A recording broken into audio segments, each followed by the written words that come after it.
नमस्कार मेरे प्यारे दोस्तों, अब हमारा जो इसका पार्ट 2 है, आज हम उसको लेकर आए हैं। उससे पहले आप लोग चैनल को सब्सक्राइब कर लीजिए, लाइक कर लीजिए और शेयर कर दीजिए जिसको भी इस वीडियो की ज़रूरत है। आप लोगों से मैं पहले भी कह चुकी हूँ कि मेरा कोई वीडियो 10 से 11 मिनट से ज़्यादा का नहीं होता है।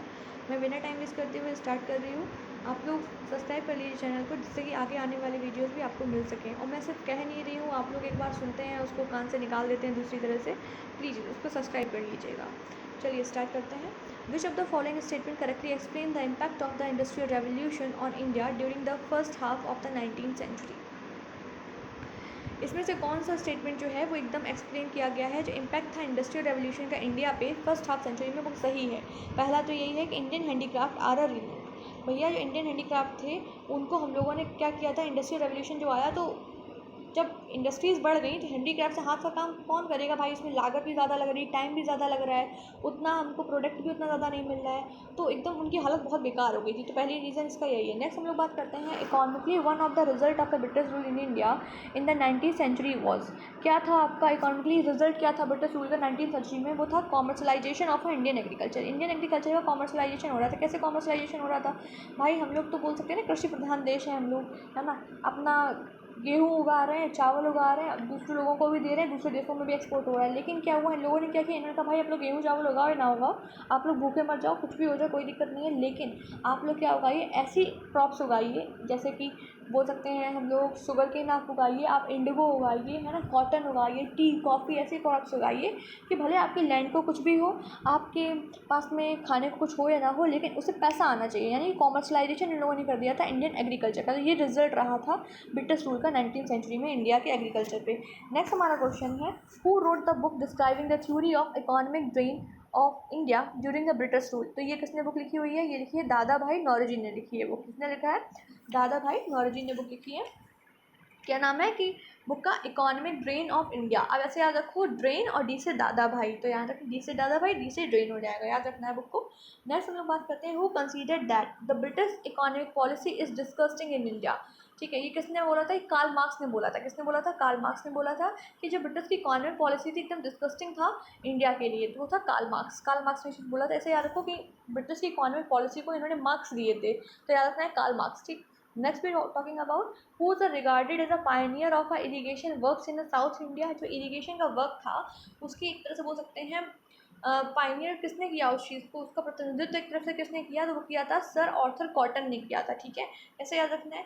कॉटन है, कॉटन पे हम लोग इरीगेशन कर देंगे तो कॉटन सॉफ्ट सॉफ्ट हो जाएगी, इस तरह से याद रखना सर आर्थर कॉटन। कि मेरा आप उद्देश्य सिर्फ आपको इस तरह से ट्रिक से सिर्फ समझाना है जिससे कि आप उस चीज़ को नहीं भूलें, क्योंकि हम सभी लोगों को पता है कि ह्यूमन मतलब माइंडसेट होता है कि जो उल्टी सीधी चीज़ें होती हैं ना वो जल्दी याद रहती हैं। ठीक है, आपको कुल मिला के देखिए, आपको वहाँ पे कोई महानता नहीं हासिल करनी है, आपको सिर्फ एक चीज़ करनी है, वो है आपको एग्ज़ाम निकालना है अपना।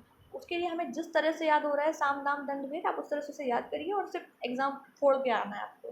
ठीक है, चलिए।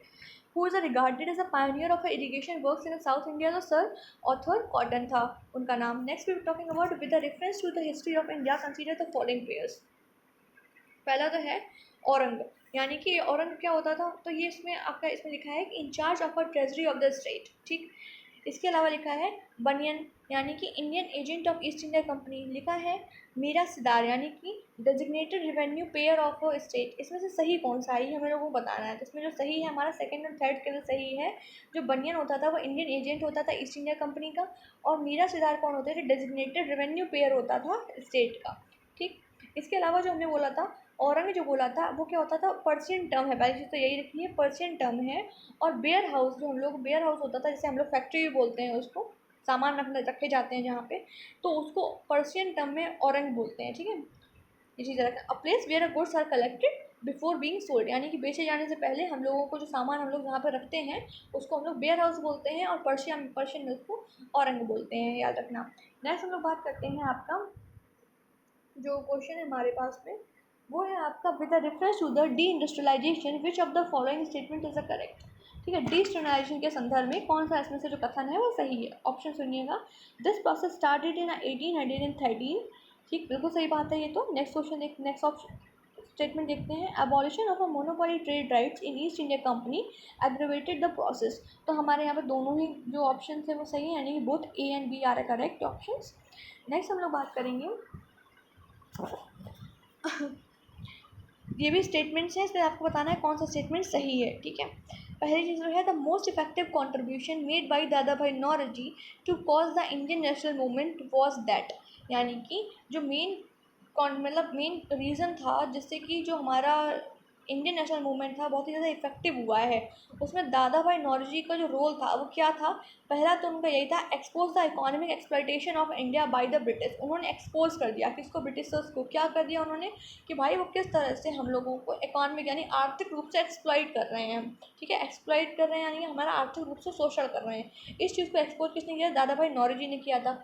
जब ये चीज़ लोगों को पता चली, उनकी बुक्स आई काफ़ी, तो उन्होंने कहा अरे ये भी हो रहा है, हमें पता ही नहीं था, एकदम से हमें लग रहा था ब्रिटिशर्स हमारे बहुत ज़्यादा हितैषी बन रहे हैं।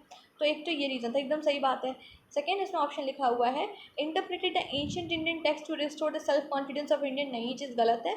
और stress the need of eradication of all the social levels before anything else. नहीं, उन्होंने जो काम किया था वो केवल पहला वाला ही सही है, तो यानी कि only one is correct option, ठीक है।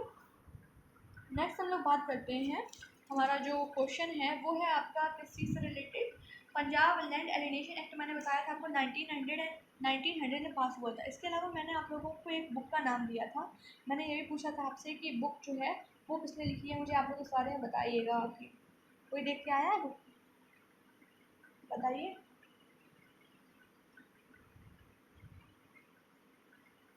नहीं आए, गलत बात है भाई, ऐसे कैसे चलेगा।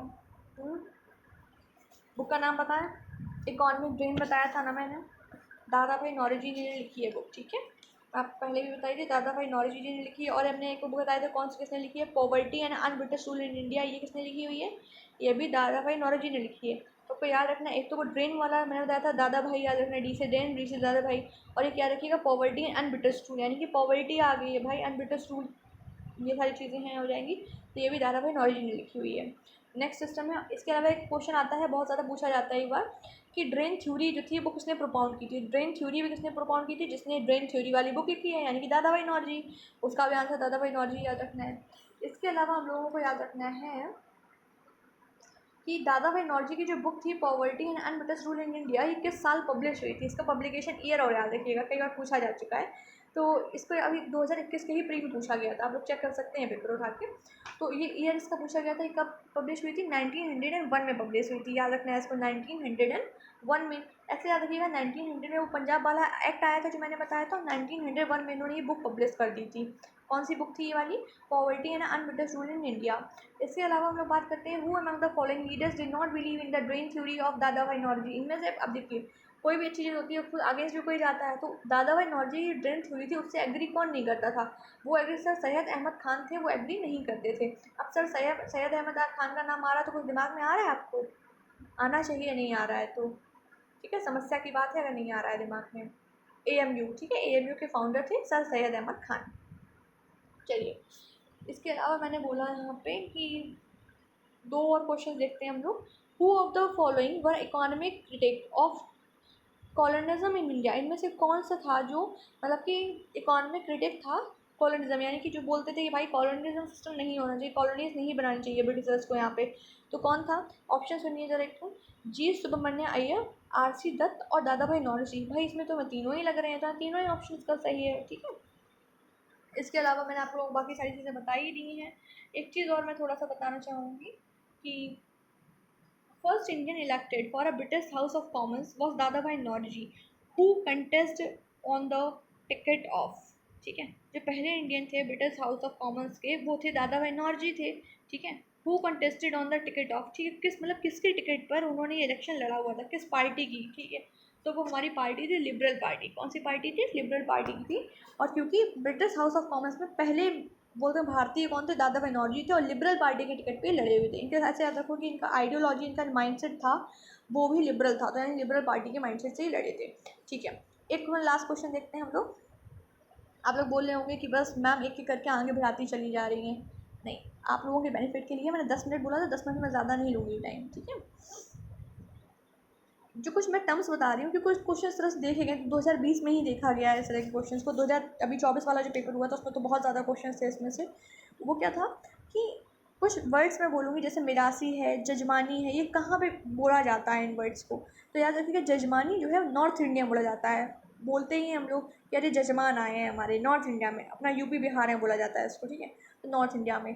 ठीक है। भरा भलूते, भरा भलूते कहाँ बोला जाता है? महाराष्ट्र में बोला जाता है। कहाँ पे बोला जाता है? ऐसे देखो, महाराष्ट्र जो है बहुत भरा भरा सा है ना, थोड़ा सा बहुत ज़्यादा, मुंबई में बहुत ज़्यादा पॉपुलेशन हो रही है वहाँ पे।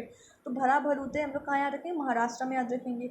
मिरासी की बात करते हैं, मिरासी कहाँ रखा जाता है? तमिलनाडु। ऐसे याद रखना कि मीरा कहाँ रहती है? मीरा रहती है तमिलनाडु में रहती है, तो ऐसे याद रखो मिरासी कहाँ रहती है? तमिलनाडु में। ठीक है। अदादी कहाँ बोला जाता है? कर्नाटका में। ऐसे याद रखो, अदा, अदा और नाटक थोड़ा सा सिमिलर सिमिलर से होता है ना थोड़ा सा, लेकिन डिफरेंस बहुत होता है ना। तो अदादी कहाँ पे बोला जाता है? कर्नाटक में बोला जाता है। अदादी कर्नाटक, मिरासी तमिलनाडु, भारा भरूते महाराष्ट्र और जजमानी नॉर्थ इंडिया में बोला जाता है। Thank you. इसी के साथ अपना वीडियो को एंड करते हैं। प्लीज़ सब्सक्राइब कर दीजिएगा। और आपको अगर किसी भी तरह का कोई डाउट है या फिर आप लोग चाहते हैं कि मैं इस चैप्टर का वीडियो लेके आऊँ, तो प्लीज़ मुझे कमेंट बॉक्स में बताइएगा। बहुत बहुत धन्यवाद।